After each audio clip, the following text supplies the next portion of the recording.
ረጅም የአገልግሎት ዘመናቸውን የእግዚአብሔር አምላክ ያርዝምልን። ያው እንግዲህ ከዚህ በፊት የጀመርነው የነገረ ድህነት ትምህርት ስላለ ዛሬ የምንነጋገር በነገረ ድህነት ትምህርት ዙሪያ ነው። ይህን የነገረ ድህነት ትምህርት ባለፈው እንደጀመርነው ዛሬ ረጅም ቆይታ አይኖረንም፣ ጠቅለል ነው የምናደርገው። በነገረ ድህነት ትምህርት ከተፈጥሮ ነው የጀመርነው። ለማስታወስ ያህል 2 ደቂቃ ወደኋላ መልሼ ልዳስስላችሁ እወዳለሁ። በነገረ ድህነት ትምህርት ውስጥ እንዳየነው በስነ ፍጥረት እንደተማርነው ዓለምን ሲፈጥር እግዚአብሔር በ6 ቀናት ውስጥ ዓለምን ሲፈጥር መድኃኒታችን ኢየሱስ ክርስቶስ በ3 መንገድ ፈጥሮታል።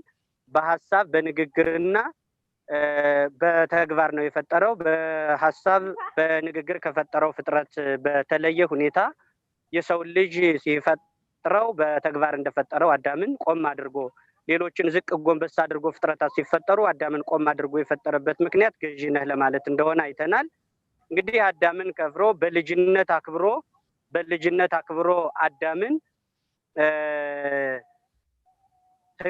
የህይወት እስትንፋስ ብሎ በገነት እንዲቀመጥ የዘላለም ህይወቱን አስተማርቶ መድኃኒታችን ኢየሱስ ክርስቶስ በገነት ካስቀመጠው በኋላ ረዳት ያስፈልገው ገና አዳም ለስላሴ ረዳት ያስፈልገኛል ብሎ ሳይናገር እንስሳት አራዊቱን አዳም ሲመለከት ሴትና ወንድ ሆነው በመፈጠራቸው እኔ ብቻ ወንድ ሆኜ ተፈጥሬያለሁ የሚል ሐዘን ወደ ልቡ ሲመጣ ገና ጥያቄ ሳያቀርብ እግዚአብሔር አዳምን ሮሮ ቀድሞ በመስማት ሔዋንን ረዳት ሆነው ዘንድ ፈጥሮ በገነት በልጅነት አክብሮ ካኖራቸው በኋላ በገነት ሲኖሩ በገነት 3 እጽዋት እንዳሉ ተነጋግረናል። 3ቱ እጽዋት ዕፀ በለስ፣ ዕፀ ሕይወትና አንዱ ብላም አትብላም ያላለው ዕፀ ሕይወት እንደሆነች አትብላ ያለው ዕፀ በለስ እንደሆነችና ብላ ያለው ሁሉም ብላ ያለው ነው። አንዱ 3ኛው ብላ ብሎ በገነት ያሉ እጽዋት ብዙ እጽዋት አሉ። በጎን ፍሬ የለቀሙላቸው ሌላ ፍሬ የሚተኩ ናቸው።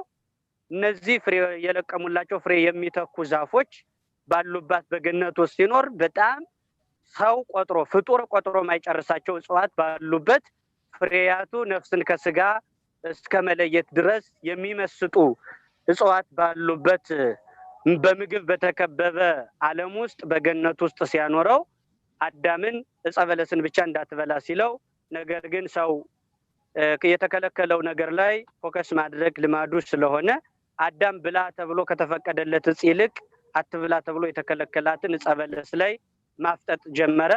ከዚህ በኋላ ሰይጣንም አዳም ከብሮ በመኖሩ በተድላ በደስታ በገነት ከመኖሩ የተነሳ አዳም በገነት ሲኖር በገነት ውስጥ ባለው መልካም አኗኗሩ እንግዲህ ክፉ ሰው መቅናት ልማዱ ነውና ዲያብሎስ ቀናበት ነው የሚለው። ዲያብሎስ በእባብ አድሮ አዳምን ከገነት ለማስወጣት በእባብ አድሮ ሳምንት ያየነው ነው ለመዳሰስ ነው። በእባብ አድሮ አዳምን ለመፈተን በእባብ አድሮ ሄዶ አዳምን በከንቱ ውዳሴ ሊጥለው እንደፈለገ ነው የተነጋገርነው። ምንድነው ያለው? አዳም የሰማይና የምድር ንጉስ ሰላም ላንተ ይገባሃል ብሎ ወደ አዳም ይህንን ጥያቄ በሚያቀርብለት ሰዓት አዳም ግን ምን አለው? አንተ የምድር አውሬ ለይ፣ ንግግርህን ለይ፣ የምድር አውሬ ነው የሚለው። ለይ ቃልክን ለይተህ ተናገር፣ እኔ የምድር ንጉስ እንጂ የሰማይ ንጉስማ እኔን የፈጠረኝ ጌታዬ ነው ብሎ መለሰው። በሌላ ሐተት አባቶች አዳምን ሰይጣን እንዳያሰናክለው አዳም ሰይጣንን አሳፍሮ የመለሰበትን መልስ እና ጥበብ ሲናገሩ ምን ይላሉ? መላእክት አሌፋት የሚባል ጸሎት አስተምረውት ነበርና ለአዳም ያንን ሲጸልይ ነው ሰይጣን ልክ አዳምን ለማሳት በእባብ አድሮ ዲያብሎስ ሲሄድ እንግዲህ ተዋህዶ ነው፣ በእባብ ውስጥ ተዋህዶ ነው የሄደው።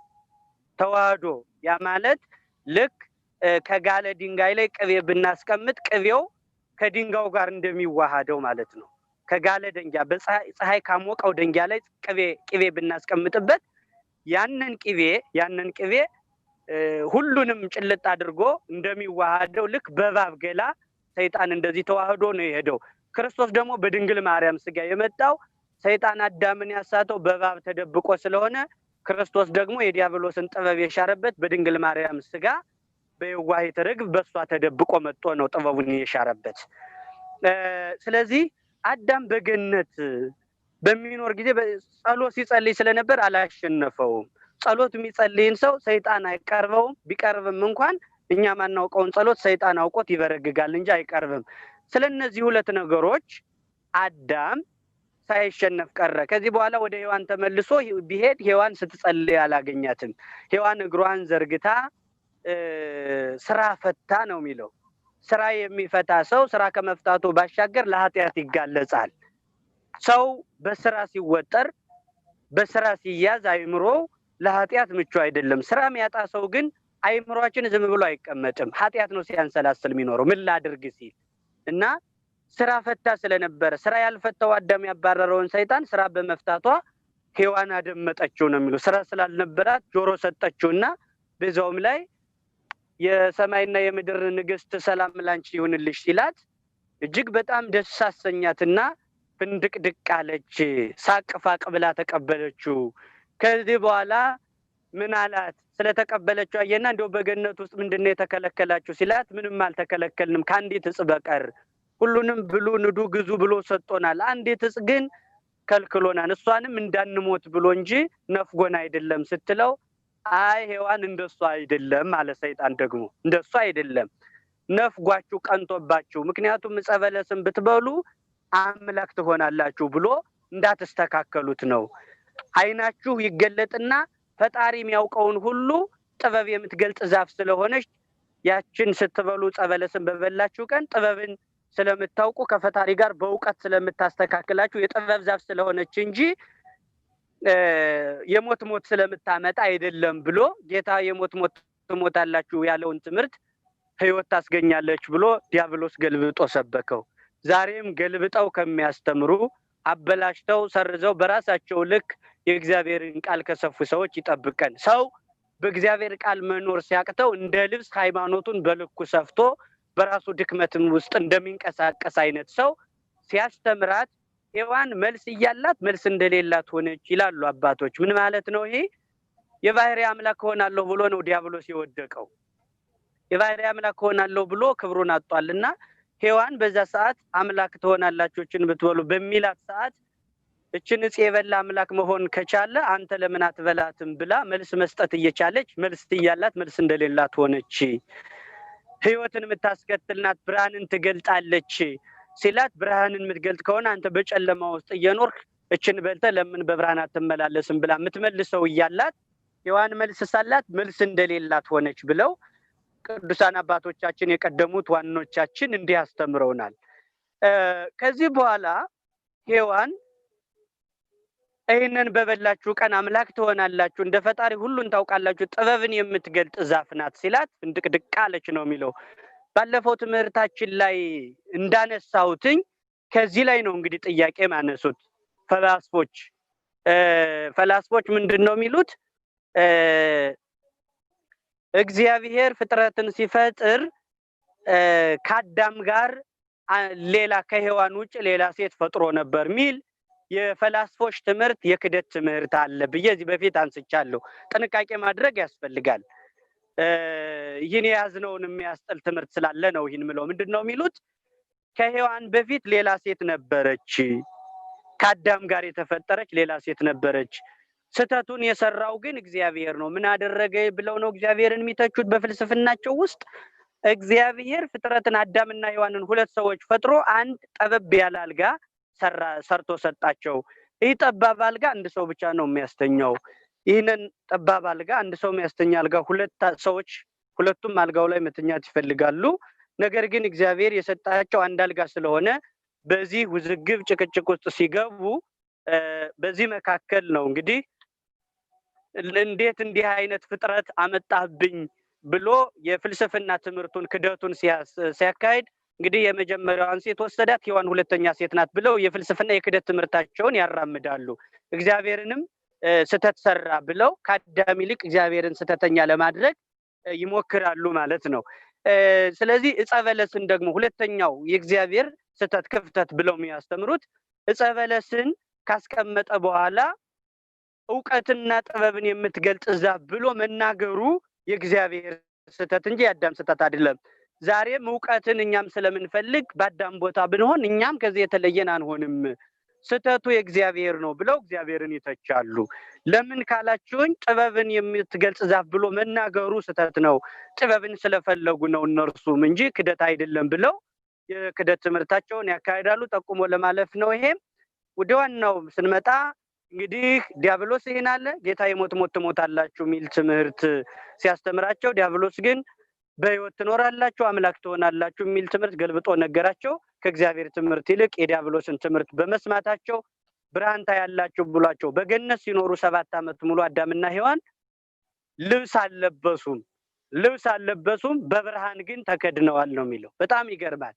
እስኪ ያስቡት እናንተ አሁን ብርሃን ጨለማውን መግለጥ እንጂ እንዴት የተጋለጠን ነገር ብርሃን ይሰውረዋል? እግዚአብሔር ሰውር ስላለው ግን አዳምና ሔዋን ልብስ አልነበራቸውም። ልብሳቸው ብርሃን ነበረ። በገነት ሲኖሩ የብርሃን ልብስ ነበራቸው። ይህ የብርሃን ልብስ ሰውሯቸው እንዲኖር እግዚአብሔር አደረገ። ብርሃን ሰውሯቸው ይኖር ነበርና ምንም አይነት አዳም ልብስ ሳይለብስ በብርሃን ተሸፍኖ ሔዋን አዳም ወንድ እንደሆነ እሷም ሴት እንደሆነች አይናቸው ያንን ኃጢአት ማያይ አይን ነበራቸው።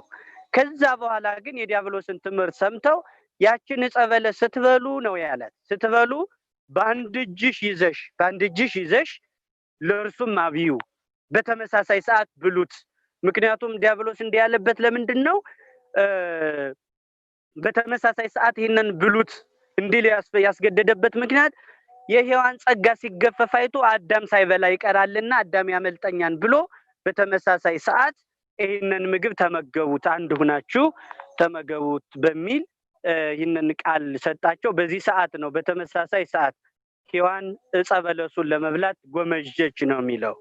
ባልተሰጡት ነገር ከመጎምጀት፣ ለኛ ባልሆነው ነገር ከመሰሰት፣ ከስግብግብነት ጠባይ የምንወጣበትን ጥበብ እግዚአብሔር እንዲያስተምረን በጎ ፈቃዱ ይሁንልን። የዲያብሎስ ስራ ሁልጊዜም ወደ ጨለማው ነው። የእግዚአብሔርን ቃል ተብሎ እግዚአብሔር በሕይወት ትኖራላችሁ ሲል እግዚአብሔር የሞት ሞት እንዳትሞቱ ሲል ሕይወት ታመጣለች በሚል የክደት ትምህርቱ አዳምና ሔዋንን ጎትቶ ጥሏቸዋልና በዚህ ጊዜ ተስተካክል በአንድ ላይ ተያይታችሁ ብሉት ብሏት በአንድ እጇ ይዛ አዳምን ስታጎርሰው በዚህ ጊዜ ነው እንግዲህ እግዚአብሔር ያልተለየው አዳም እንደበላው ያን ጊዜ የእግዚአብሔርን ድምጽ ሰምቶ ገና ሳይወጣው ጉሮሮው ላይ እንዳለ አዳም ቀና ብሎ አቤት ለማለት ቀና ሲል አዳም ሔዋን ውጣዋለች። በፍጥነት ጎምጅታ ስለነበረ ሔዋን ውጣዋለች። አዳም ግን ብሎ ከጌታው ጋር ሲነጋገር ጉሮሮው ላይ ቀረ ነው የሚለውና ዛሬ እንቅርት ብለው የወንዶች ጉሮሮ ላይ እንቅርት ተብሎ የሚታየው ነገር አዳም አልዋጠውም። ጌታው ሲያናግረው ብሎ ሲዞር እንዳለ አንገቱ ላይ ቀረ። ሔዋን ግን ስለዋጠችው ሴቶች ላይ እንቅርት የሚባለው ነገር አይታይም፣ ወንዶች ግን አለ። ስለዚህ በዚህ አግባብ ሔዋን በላቸው። ከዚህ በኋላ ጸጋቸው ተገፈፈ። እርስ በርሳቸው አይተያዩ የነበሩ ጸጋቸው ሲገፈፍ አዳም የሔዋንን አፍረተ ስጋ፣ ሔዋን የአዳምን አፍረተ ስጋ በማየት ሁለቱ ተፋፈሩ ነው የሚለው። 7 ዓመት ሴቲውን ወንዱን ሳይተዋወቁ ኑረው ዕፀ በለስን ሲበሉ ጸጋቸው ሲገፈፍ ብርሃን ሲነሳቸው መድኃኔዓለም ሲለያቸው እንግዲህ ኃጢአት ሲሰሩ ማለት ነው። ኃጢአት ማለት በነገራችን ላይ ማጣት ማለት ነው። ኃጢአት ማለት ማጣት ማለት ነው። ሰው ኃጢአት ሲሰራ ኃጢአት ማጣት ስለሆነ 3 ዋና ዋና ነገሮችን ያጣል። በመጀመሪያ ደረጃ እግዚአብሔርን ያጣል። በሁለተኛ ደረጃ ነፍሱን ያጣል። በሶስተኛ ደረጃ ገነትን ያጣል። ሰው ኃጢአት ሲሰራ 3 ነገር እግዚአብሔርን ያጣል፣ ነፍሱን ያጣል፣ ገነትን ያጣል። ኃጢአት ማለት ማጣት ስለሆነ እግዚአብሔርን አጡ፣ ከገነት ወጡ፣ ነፍሳቸውን አጡ፣ ጸጋቸው ተገፈፈ፣ ብርሃናቸው ተነሳ። ከዚህ በኋላ ነውር ያየ ነበር አይናቸው ነውር ማየት ጀመረ። ከ7 ዓመት በኋላ በለሷን ሲበሉ ጸጋቸው ሲገፈፍ ነውር ማየት ጀመሩ። እግዚአብሔርን አሳዘኑ፣ ሰይጣን ደስ አለው። እግዚአብሔርም በመሸ ሰዓት ይህን ካደረጉ በኋላ ወደ ገነት መጣና አዳም ወዴት ነህ ብሎ ሲጠራው አዳም ምንድነው ያለው? አዳም ራቁቴን ስለሆንኩ አለው ጌታን። ራቁቴን ስለሆንኩ ፈራሁኝ ብሎ አዳም በቅጠሉ ስር ተሸሽጎ ጌታ ሆይ ራቁቴን ስለሆን ፈራሁ አለው። የሚያስደነግጥ እርቃን ተጎናጸፈ አዳም። ከዛ በፊት ፈጣሪው ጋር ለመነጋገር ይጓጓ ነበር። ኃጢአት ሲሰራ ግን ከፈጣሪው ፊት መሸሸት ጀመረ፣ መደበቅ ጀመረ። ተደብቆ ሳል ወዴት ነህ አለው። የት ጠፋህ አለው። የት ነህ ሲለው በዚህ ሰዓት ፈጣሪውን ኃጢአት ስለሰራው ራቁቴን ስለሆን ፈራው አለው። ራቁትህን መሆንህን ማን ነገረህ አለው። አትብላ ያልኩህን ዕፀ በለስን በላህን አለው እግዚአብሔር። አዳምም ይህንን ካደረገ በኋላ እግዚአብሔር ይህን አድርጎልና በዚህ መካከል መርገም ሊጀምር ነው። ልብ በሉ፣ እግዚአብሔር ከሁላችን ጋር ይሁን። ከዚህ በኋላ እግዚአብሔር መርገም ጀመረ። መርገም ሲጀምር መርገም የጀመረው ዲያብሎስ በእባብ አድሮ ስለመጣ እባብን ነው የጠየቃት። መጀመሪያ ላይ እባብን ጠየቀ። እባብን ማነው? ሔዋንን ሲጠይቃት ነገሩ እየተገፋደ አዳም ራቁቴን ስለሆን ፈራው ባለበት ሰዓት አትብላ ያልሁህን ዕፀ በለስ ለምን በላህ ሲለው ትርዳህ ትቅዳህ ብለህ የሰጠኸኝ አጋዥ ትሁንህ ትረዳለች ብለህ የሰጠኸኝ ሔዋን አስበላችኝ፣ አሳሳተችኝ፣ ምክንያተ ስህተት ሆነችኝ ብሎ ጸጋ እግዚአብሔር ከአዳም ጋር ሳለ ሕይወቴ ነሽ ብሎ የጠራትን ሔዋን ያቺ ሔዋን አሳሳተችኝ ብሎ እጣቱን ቀሰረባት ነው የሚለው። በጣም ይገርማል። 7 ዓመት በገነት ነው በፍቅር የኖረውን ዕፀ በለስን ሲበላ ጥላቻው ወደ ሔዋን ሆነ። ትርዳህ ያልከኝ አሳሳተችን፣ ለመውደቅ ምክንያት ሆነችኝ ብሎ በሔዋን አዳም በሔዋን ሲያመካኝ ሔዋንን ለምን አደረግሽው ሲላት ጌታ ሔዋን ደግሞ ምን አለች? እባብ አሳሳተችኝ አለች። ምክንያቱን ሁሉ ያኛው እያሉ መግፋት ጀመረ። ነገር ግን ምክንያት አያድንምና እግዚአብሔር ፍርዱን ጀመረ። ሁላችንንም ከፍርድ ያድነን መድኃኒዓለም። ፍርድ ሲጀምር መዘዝ ያመጣች ስህተት የጀመረች እባብ ስለሆነች በእባብ ይጀምራል። እባብን ምን አላት? እባብ ከምድር አራዊት ሁሉ ተንኮለኛ ነበረችና በእግርሽ በልብሽ ተሳቢ ብሎ እባብን እግዚአብሔር መርገሙን በእባብ ጀመረ። መርገሙን በእባብ ሲጀምር በልብሽ ተሳቢ በልብሽ ሂጂ አላት። እባብ ከዛ በፊት ከመረገሟ በፊት የግበል ወሳበሬ ማለት የሰው ቁመት የሚያክል ቁመት ነበራት። እባብ የሰው ቁመት የሚያክል ነበራት። ሳትረገም 4 እግር ነበራት ለእባብ። በ4 እግሯ ስትቆም የሰው ቁመት ያክል የምትራመድ እባብ ነበረች። እባቧ እግዚአብሔር ሲረግማት በልብሽ ሂጂ ብሎ በሚረግመባት በረገማት ሰዓት እባቧን ሲረግማት በዚህ ሰዓት 4 እግሯም እንደ እንስሳት 4 እግር የነበራት ወደ ሆዷ ተጎትቶ ገባና በልቧ መሳብ ጀመረች። ከዛ በፊት 4 እግር የነበራት እባብ አሁን ግን 1 እግርም ሳይቀርላት በልቧ መሳብ ጀመረች። በተፈጥሮ ያገኘችውን በክፋቷ አጣች። በክፋታችን የተሰቀን አካላዊም መንፈሳዊም ስጦታችን እንዳናጣ መድኃኒዓለም በቸርነቱ ይጠብቀን። አምላከ ቅዱስ ሚካኤል ይርዳል። እቺ እንዲህ ከረገማት በኋላ ወደ ሔዋን ዞር አለና ሔዋንንም ሲረግማት ምን አላት? ሔዋን ለባልሽ ተገዢ ሁኚ። እባቧ እንደረገማት ቀጥሎ ሔዋንን ደምሽ ይፍሰስ እስከ 7 ቀን ድረስ የዕፀ በለሷን ደም እንዳፈሰስሽ፣ ዕፀ በለሷን ስትቆርጫት የዕፀ በለሷ ደም እንደፈሰሰ ደምሽ ይፈሳል አላት። ደምሽ ይፈሳል።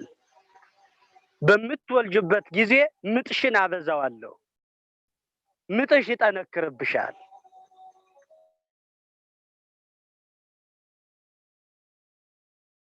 ምጥሽን አበዛዋለሁ፣ ምጥሽ ይጠነክርብሻል። ዕፀ በለሷን እንዳፈሰስሻት ደምሽ ይፈሳል። ከዛ በኋላ ደግሞ ያንን በምትወልጅበት ሰዓት ያጠነከርኩብሽን ምጥሽን ረስተሽ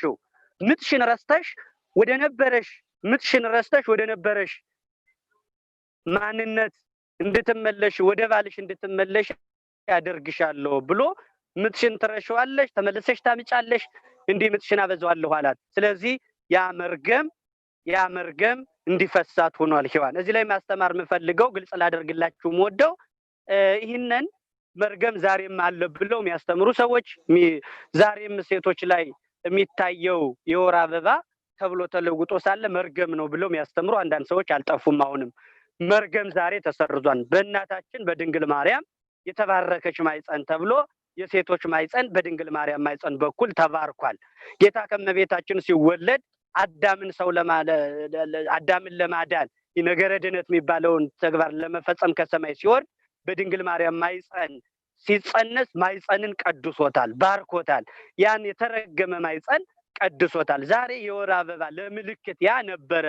ጦር ሜዳ የሄደ ሰው ተመቶ በመሳሪያ ቢመለስ ህይወቱ ቢተርፍ፣ በሕክምና በልዩ ልዩ መንገድ ህይወቱ ቢተርፍ ይህ ሰው ለምጡ አይጠፋም። ልክ እንደዛ ለምጡ ነው። ለምጡ አለ ማለት ግን ሰውየው ታማሚ ነው ማለት አይደለም።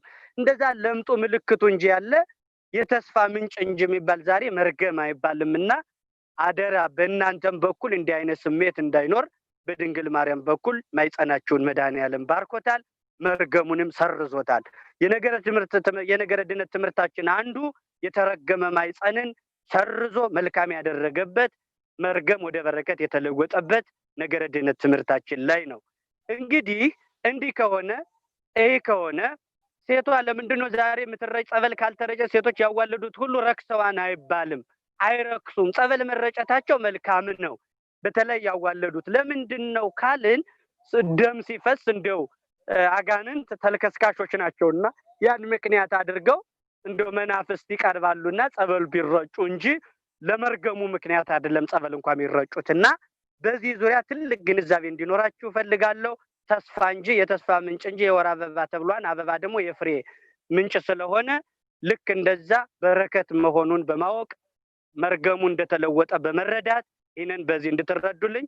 እባብን ከረገመ ሔዋንን ከረገመ በኋላ ወደ አዳም ዞራልና አንተም የሚስትህን ቃል በልተሃልና ተቀብለህ ዕፀ በለስን በልተሃልና ካንተ የተነሳ ምድር የተረገመች ትሁን አለው። እሾህ አሜከላ ታብቅልብህ አለው።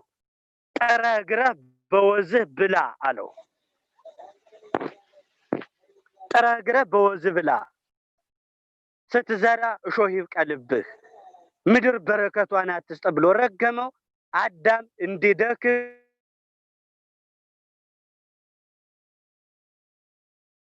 ሰፊ የሆነ መርገም ወደቀበት። አዳም ከገነት ተባረረ። ከገነት ወጥቶ በገነት ጓሮ ተቀመጠ። አላራቀውም ነው የሚሉ። በገነት ቅርብ ነው ያስቀመጠው። ለምን ቢሉ ከገነት ያላራቀው ስለምንድን ነው አዳምን ካልን ከቅርብ ያኖረኝ ሊመልሰኝ ነው ብሎ ተስፋ እንዳይቆርጥ አንድ። ሁለተኛው አተታ ግን ገነትን እያየ መዓዛዋን ጣዕሟን እያሸተተ ከዛች ቦታ ነው እኮ የወጣው እያለ እንዲያለቅስና እንባውን ምክንያት አድርጎ እግዚአብሔር እንዲመልሰው ከገነት ሳያርቅ እግዚአብሔር አዳምን አስቀመጠው። ከገነት ሩቅ አልነበረም። ከዚህ በኋላ በገነት ፊት ለፊት ሆኖ ደብረ ቅዱስ በሚባለው ላይ በዛ ላይ ሆኖ አዳም ገነትን አሻግሮ እያየ በገነት ጓሮ ፊት ለፊት ተቀምጦ እያየ አንድ ቀን ገነትን አየና የገነት መዓዛ ወደ አፍንጫው ሲመላለስበት አዳም ትዝ አለውና ሔዋንን በክፉ ዓይኑ አያት። በዓይነማ ተቆጣትና ሔዋን ደንግጣ ጠፋች ይላል። በዚህ ሰዓት ነው ሔዋን ደንግጣ ጠፋች። በክፉ ዓይኑ አያት። ለምን ቢሉ በአንቺ ምክንያት እግዚአብሔርን ያክል ጌታ ገነትን ያህል ቦታ አጣሁኝ፣ ይህን አሳጣሽኝ ብሎ ሔዋንን ሲቆጣት ሔዋን ጠፍታ ሄደች። የእግዚአብሔር መልአክ መጣና ሔዋንን የተሰደድካት አለው። ምን ላድርግ? በእሷ ምክንያት እግዚአብሔርን ያህል ጌታ ገነትን ያህል ቦታ ሳጣ ሲለው እሷ ናት የምታስታርቀህና ሂደህ አምጣት አለው። ከዛ በኋላ በእሷ ካልሆነ መድኃኒት የለም። በእሷ በመጣው በደል ገነት ብትዘጋም በእሷ ምክንያት ገነት ይከፈታል። በሔዋን ምክንያት ሞት ቢመጣብህ በሴት ምክንያት ሕይወት ይደረግልሃል። ስለዚህ ሔዋንን ሂደህ ካላመጣት ሕይወት የለም፣ የምታስታርቅህ እሷ ናት አለው። በዚህ ጊዜ መልአኩን ሰማና አዳም ሂዶ ሔዋንን ይዟት መጣ። ሔዋንም ከእግሩ ወድቃ ሰገደች ነው የሚለው። በጣም ይላል ዛሬ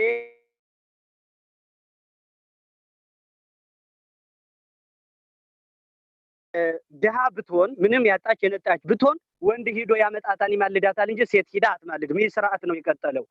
ከዚህ በኋላ ከሔዋንን አምጥቶ ተቀብሎ ትንሽ ቀን ሲኖሩ አንድ ቀን ሔዋን አንድ ሀሳብ አነሳች። አዳም እንደው ንስሐ ብንገባ ሱባኤ ብንገባ ፈጣሪያችን ይቅር አይለን ይሆን አዳም አለችው ሔዋን።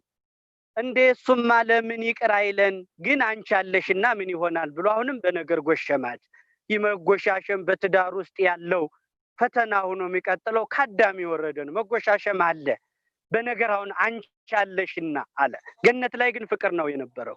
በጣም ከባድ በዚህ ዘመንም ያለው እስኪጋቡ ድረስ ያለውን ነገር ታውቃላችሁ። ያለውን ክብካቤ ያለው ነገር በነገር ሁሉ በቃ ሌት ተቀን እንቅልፍ አጥቶ ይደክም የነበረው ለሱ ካደረገ በኋላ ለሱ ካደረገችው በኋላ ፍቅር የሚያልቅባቸው። መቼም የዘንድሮ ፍቅር እንደው አስተውላችሁት ከሆነ በብዙሃኑ ዘንድ ዝም ብሎ ቸኮል ይላል፣ ምንም ነገር የለም። በጣም ከባድ የሆነ ህይወት ላይ ነው ያለ ነውና ያነሳችለት በዚህ ሰዓት እግዚአብሔር ታሪያችን ይቅር ይለናል ንስሐ ብንገባ ይቅር ይለናል ስትለው መልካም በመመለስ ፈንታ አንቺ አለሽና ምን ይሆናል ሚል ተቃራኒ መልስ መልሶላት ነው። እንግዲህ ሔዋንን አሳዝኗታል በብዙ ጊዜ። ልክ አሁን በዚህ ዘመን ያለውን ፍቅር ምን መስለው ይሄ ጅል ባትሪ ታውቃላችሁ? ጅል ባትሪ ወዲያው ስትሰኩት ወዲያውኑ 100% ይላል።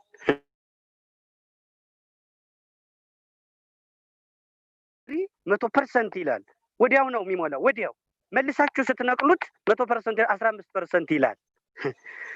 የዘንድሮ ፍቅርም እንደዚህ ነው። ወዲያው 100% ወዲያው ደግሞ 15% የሚወርድ ልክ እንደ ጅል ባትሪ ነው የዘንድሮ ፍቅር የሚባለው ነገር። በዚህ መልኩ ነው እንደኔ ሲገባኝ የምገልጸው።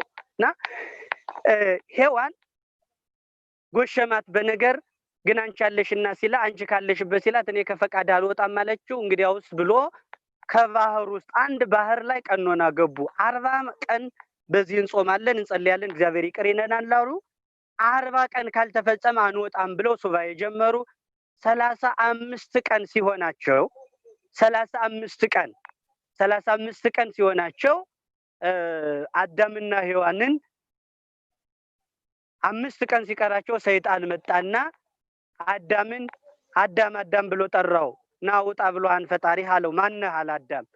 ከጌታ ዘንድ የተላኩኝ መልአከ ብርሃን የብርሃን መልአክ ቅዱስ ገብርኤል ነኝ ሲለው ከዚህ በፊት የፍጡር ቃል ሰምቼ ተጎድቻለሁና እንግዲህ ወዲህ አልወጣም ራሱ ፈጣሪ ካልነገረኝ ሱባኤን ሳልጨርስ አልወጣም አለው። ሔዋን ወዴት ናት አለው ሰይጣን። ከዛለችልህ አለው። ሔዋንን ሱባኤ ሲገቡ ራቅ አድርጓት ነበር። ለምን? የሴቶች መቆሚያ ለብቻ ዛሬም የሴቶች መቆሚያ ለብቻ ይሁን ምትል ህግ እንደምትሰራ አውቆ ነው። እና ጾር እንዳይቀሰቀስበት ስጋ ለባሽ ነውና የስጋ አምሮት እንዳይቀሰቀስ ሔዋንን አርቋት ስለነበር እዛለችልህ አለው። ወደ ሔዋን ሂዶ ሔዋንን መጥቶ አንቺ ሔዋን በዚህ በአዳም ወጭበት ከዚህ በፊት አትብላ የተባለውን ዕፀ በለስ በልቶ እንዲህ ያለ ነገር ደረሰበት። ዛሬ ደግሞ ፈጣሪህ ምሬሃለሁና ውጣ ብሏል ብለው አልወጣም አላት። አንተ ማነህ ስትለው ሔዋን መልአከ ብርሃን ቅዱስ ገብርኤል ነኝ አላት። በዚህ ጊዜ አይ ሌላ መስለው ይሆናል እንጂ ብላ ተከትለው መሰስ ብላ ወጣች። ሐምለ ገነቱ የጓሮ ጎመን ነው የሚላት። የጓሮ ጎመን ያለ ጊዜው እንደፈለጉ የሚቀጥፉት ነው። ልክ እንደዛ ሔዋንም በዛ መልኩ አመነችውና ወጣ። ተከትለው ስትሄድ ሄዳ አዳምን አንተ አዳም ናውጣ እንግዲህ ፈጣሪያችን እንኳን 35 ቀን በአንድ ቀን በሁለት ቀን ይቅር ቢለን ይቻለዋል፣ መሐሪ ነው ፈጣሪያችን፣ ውጣ አዳም ነገር ያለው ብላ ካልሄድ ሄድሁልህ ብላ ትተው ስትወጣ አትለያት በሷ ነው ምትድን ብሎት ስለነበረ ሔዋንን እየተከተለ አዳምም ወጣ። እንግዲህ ተመልከቱ፣ ሁልጊዜም ዲያብሎስ ሔዋንን ነው የሚያሸንፈው፣ ሔዋን ደግሞ አዳምን ታሸንፋለች። ሰይጣን በወንድ በኩል ሲያሸንፍ ማለት ነው። ያ ማለት ዲያብሎስ ሰይጣን ሔዋንን ያሸንፋል፣ ሔዋን ሴቶችን ወንዶችን ታሸንፋለች። በሔዋን በኩል ደግሞ እንዲህ አይነት ስህተት ይሰራል ማለት ነው። እንዲህ አይነት ነገር ከዚህ በኋላ ተከትለው ወጣው ሲሄዱ ተራራው እግር ሲደርሱ አይኑን አፍጦ ጥርሱን አግጦ ያኔ ድሮ መልኩን ህሱም ገጹን አሳይቶ እኔ ማን ነኝ ሲላቸው እንዴ አላወቅንም መልአከ ብርሃን ቅዱስ ገብርኤልን ብለህን ነበር አሁን አላወቅንህም ብለው በግንባራቸው ደንግጠው ወደቁ። በዚህ ጊዜ እግዚአብሔር ፍጥረቱን ችላ አይልምና ምንም ቢሆን ከገነት ቢወጡን ፈተናው ሲጠነክርባቸው መልአኩን ልኮላቸው እግዚአብሔር ወደ አዳምና ወደ ሔዋን ዲያብሎስ ምድር ላይ ሲጥላቸው አዳምና ሔዋንን መጥቶ እሱ ደግሞ መጥቶ በዚህ ሰዓት ቅዱስ ገብርኤል ወስዶ በደብር ቅዱስ ማለት መልካም በጎ ተራራ ትልቅ ተራራ ማለት ነው። በዛ ተራራ ላይ ሲያስቀምጣቸው ቅዱስ ገብርኤል እንግዲህ ከዚህ ሳስቀመጥከን ምን እንበላለን ሲሉት ለፈጣሪ ልንገርላችሁ ብሎ እግዚአብሔር ሄዶ አመለከተ። አይዋፍ ታዘዙ፣ ምግባቸውን አመላለሱላቸው። ከዚህ በኋላ ወፎች ምግብ አድርሰው ሲመለሱ የወፎችን ቋንቋ በገነት ለምዶ ነበርና አዳም በገነት ለምዶት የነበረው ቋንቋ ወፎች ሲናገሩ ሰምቶ ወደ ገነት እንሂድ ሲሉ ሰማና የወፎችን ቋንቋ የማወቅ ጸጋ ስለነበረው በገነት ወፎችን ተከትሎ እነሱ ላይ ላዩን እየበረሩ እሱ በእግሩ ከገነት ላይ ሲደርስ በሩ ላይ ቆየና ሰይጣን ትልቅ ድንጋይ ከአዳም አናት ላይ ጣለበት። ደሙ ፈሰሰ። ድንጋይቱን ግን እንደ ድንኳን አድርጎ እግዚአብሔር 3 መዓልትና 3 ሌሊት 3 ቀን 3 ሌሊት እንደ ድንኳን ሰይጣን ከአዳም አናት ላይ ሲጥለው ድንጋዩን እግዚአብሔር ድንኳን አደረገለት። መድኃኔዓለም ድንኳን አደረገለት። ጠላት የወረወረብንን ጦር ድንኳን አድርጎ እንዲጠብቀን እግዚአብሔር መልካም ፈቃዱ ይሁንልን። እግዚአብሔር አምላካችን ሁልጊዜም ጠላት የሚወረውረውን ቀስት እየመለሰ ከዚህ አድርሶናል።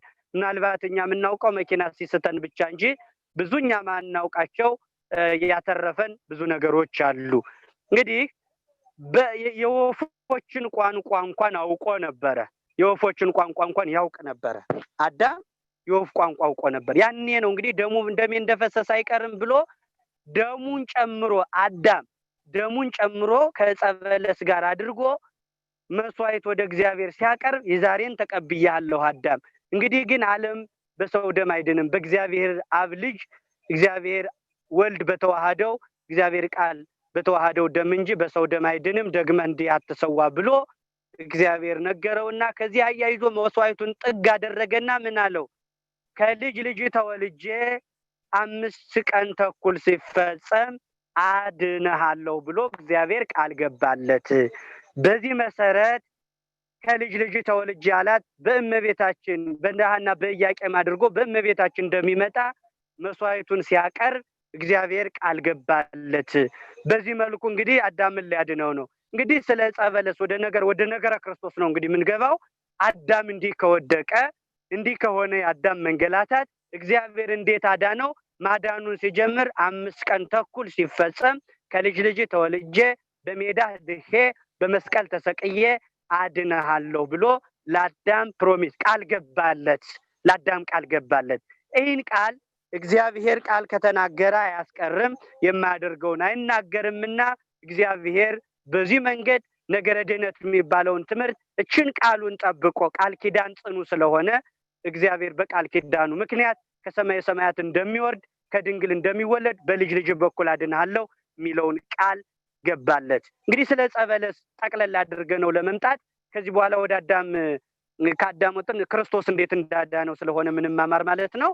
ዕፀ በለስ ናት ተጠያቂው ማን ነው? ዕፀ በለስን የፈጠረ እግዚአብሔር ነው የሚላለና እንግዲህ ዕፀ በለስ የተፈጠረችበት የሕግ ምልክት ናት።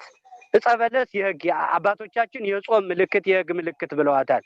ጾም እንዳለ ሌላውን ብላ ብሎ አትብላ ያለው ጾም መጾም እንዳለብን ለማስረዳት የጾም ማስረጃ ናት። አንድ ይሄን አድርግ ብሎ አታድርግ የሚል ሕግም እንዳለ የፈጣሪና የፍጡር መለያ ናት ዕፀ በለስ። አንደኛ ደግሞ አዳም ፈጣሪውን መውደዱን ሕጉን በመጠበቁ ነውና የሚታወቅ ለዛ ዕፀ በለስን አስቀምጧል። የጾም ምልክት የሕግ ምልክት የፍጡርና የፈጣሪ መለያ ሁና ዕፀ በለስ ተቀምጣለች። አዳም ግን እስካከበራት ድረስ በገነት ሲኖር አዳም ለፈጣሪው በታዘዘበት ሰዓት አውሬው፣ ጅቡ፣ ቀበሮው፣ ተናዳፊው እባቡ፣ ዘንዶ አዳምን አይነካውም ነበረ።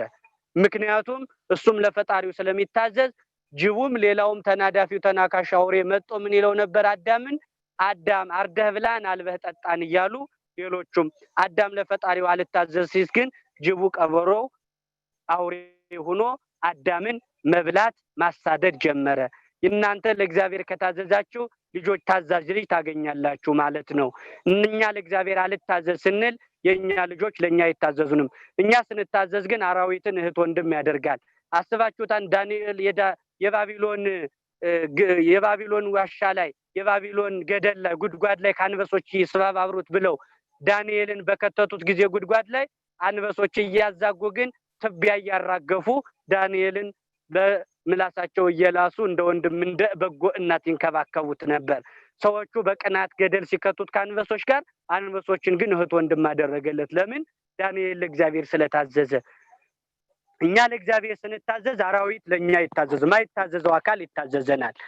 እኛ ለእግዚአብሔር አልታዘዝ ስንል የወለድነው ልጅ የምንወዳትን ሚስት ጅራፍ አይገርፍም በትር አይቆርጥምና ያውን እርስ በርሱ ጥላቻ አድርጎ ያስነሳልና ሁላችንም በዚህ መልኩ እግዚአብሔርን እንድናገለግለው ለሱ ስንታዘዝ አቡነ ገብረ መንፈስ ቅዱስ 60 ነብሮች 60 አናብስት የተባሉት ላንተ አዝዤልሃለሁ ከእህት ከወንድሞች ተለይተህ ወደ በረሃ ሂድ ስልህ 60 አናብስት 60 ነብሮችን አዝዤልሃለሁ ሲለው እነሱ ምን ይበላሉ አለ።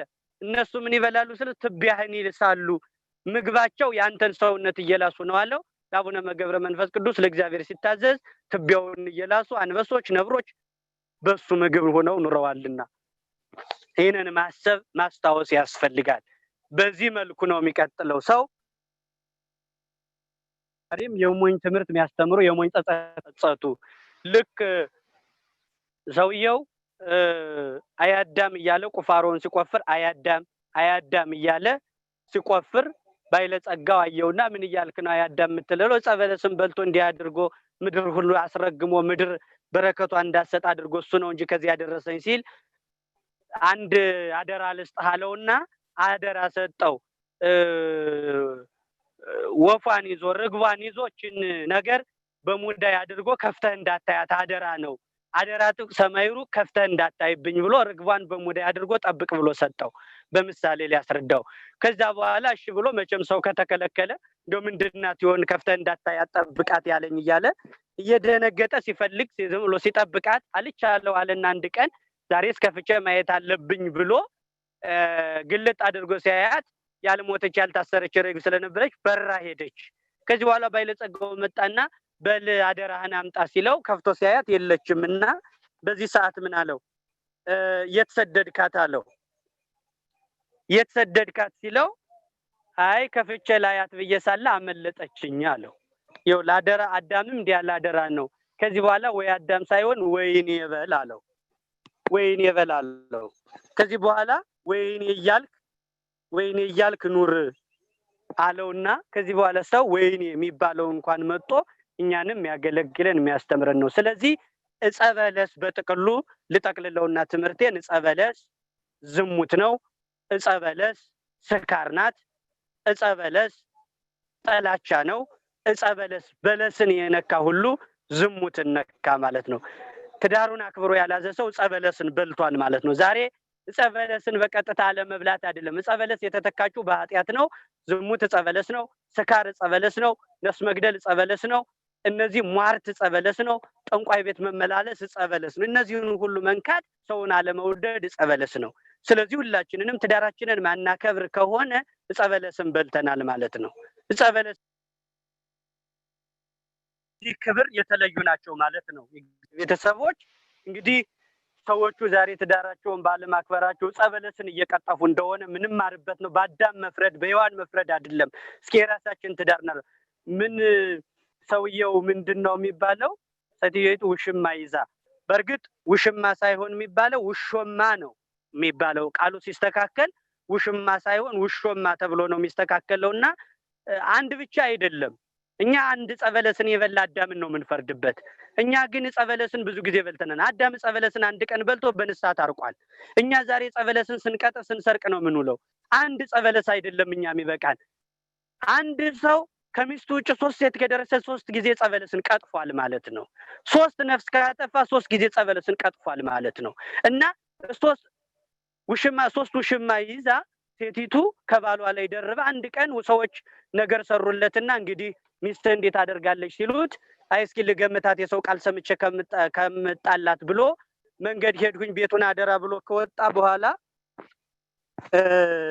ይሰማል አይደል ነው ሄድኩ ካላት በኋላ ተመልሶ እሱ እንደወጣ የመጀመሪያው ያ የለመደው ውሾማ ያለው መጣና ገባ።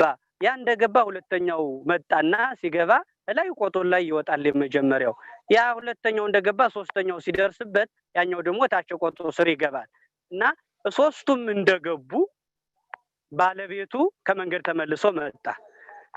ከመንገድ ላይ ተመልሶ መጣና ሲገባ ሁለቱ ቆጥ ላይ ወጡ፣ አንዱ ታች ላይ አለና ሰውየው ሲመጣ ሴትዮይቱ ጠባዩዋን አክፍታ ተቀበለችው። ለምን እንደው አቋም የለህ ለምን ተመለስክ እንዴት አድርገህ ሄድኩ መጣሁ እያልክ ስትጨቀጭቀው መንገድ አልቀናኝም እንደው ስለምወድሽ ስለማከብርሽ ስጦታ ይዤልሽ መጣሁ ብሎ ስጦታ አውጥቶ ይሰጣታልና የሆነው ሆኖ ይህንን ስጦታ ብር ከየት አግኝተህ አመጣኸው? የከበረ ስጦታ ስለነበረ ይህንን ስጦታ ከወዴት አመጣኸው? እኔ አንቺን ያላንቺ ያለኝ ክብር ታላቅ ስለሆነ ተበድሬ ከሰው ነው ያመጣሁት። ብድር ከሰው ተቀብዬ እስከዚህ ድረስ ነው ክብርሽን ለመግለጥ ብዬ ብሎ ፍቅሩን ሊገልጥ ሰው ተበድሬ ገዛውልሽ ሲል ስጦታውን ለመሆኑ ይህንስ አደረክ ብድሩን ማን ሊከፍለው ነው? እኔን ጨምረህ ዕዳ ውስጥ ከተትከኝ እንጂ ምን ሰጠኸኝ? ይህን ዕዳ ማን ይከፍለዋል ስትለው ሰውየው ምን አለ? እሱ የላይኛው ይከፍለዋል አለ። እሱ የላይኛው ይከፍለዋል ሚል እግዚአብሔርን ነው። የኃጢአተኛዬን ደግሞ ከቆጡና ከጣራው አያልፍም። እሷ የላይኛው ሲል ላይ ቆጡ ላይ ያለው ውሾማዋ ትዝ አላትና ወደዛ ቀና ስትል ሰውየው እታችም ሌላ አብሮ ይክፈላል። ያውን ተደራራቢ የሆነ ጸበለስን መቅጠፍ ነው። የኃጢአተኛዬን ወደ ላይ አያይም። እኛ ብዙ ጊዜ ጸበለስን እንዲህ የሆነ የሰዎቹ ትዳር ድራማ የሚመስል ህይወት አለና ይህ ህይወት ጸበለስን መቅጠፍ ስለሆነ ሁላችንንም ከዚህ ተጠብቀን ቀጣዩ የአዳም ታሪክ ምክንያቱም ነገረ ድነት ስንማር አዳም እንዴት ወደቀ እንዲህ ከሆነ የአዳም አወዳደቅ እንዴት እግዚአብሔር አዳነው ነው እንግዲህ ትምህርቱ። የአዳም ውድቀት አልቋል። ከጸጋው ተገፋን፣ ከገነት ተባሯል። ገነት በሚገለባበጥ ሰይፍ እንድትጠበቅ ተዘግታለች። ገነት እንዴት ተከፈተች? የአዳም የተገፈፈው ጸጋ እንዴት ተመለሰለት? ሔዋንና አዳም እንዴት አዳናቸው ሚለውን ከዚህ በኋላ ወደ አዳምና ወደ ሔዋን ታሪክ ይሄንን የአዳምን አወዳደቅ፣ የገነትን መዘጋት፣ የአዳምን መርገም፣ የሔዋንን መርገም፣ የእባብን መረገም ይሄንን የስነ ተፈጥሮን ነገር ካየን በኋላ ይህን ዛሬ ጨርሰናል። ቀጣይ ደግሞ እንግዲህ የአዳምን መስዋዕት ምክንያት አድርጎ ከልጅ ልጅ ተወልጄ አድንሃለሁ ያለው እግዚአብሔር በምን መልኩ አዳነው? የአዳም ስህተት እስከዚህ ነው፣ ጌታ በምን መልኩ አዳነው የሚለውን ነገረ ድነት ሰፊ ስለሆነ በዚህ መልኩ ቀጣይ እንቀጥለዋለን ማለት ነው። ስለነበረን ጊዜ ሁሉ የእግዚአብሔር ስም የተመሰገነ ይሁን። ያስተማረን የመከረን የአባቶቻችን የቅዱሳን አምላክ ቅዱስ እግዚአብሔር በረድኤቱ አይለየን። መልአኩ ቅዱስ ሚካኤል በዕለተ ቀኑ ጉባኤያችንን ባርኮ መጨረሻችን እንዲያሳምርልን በጎ ፈቃዱ ይሁን። ቀጣይ ፕሮግራማቸውን ዝማሬውን አስቀጥሉና በጸሎት እዘጋላችኋለሁ።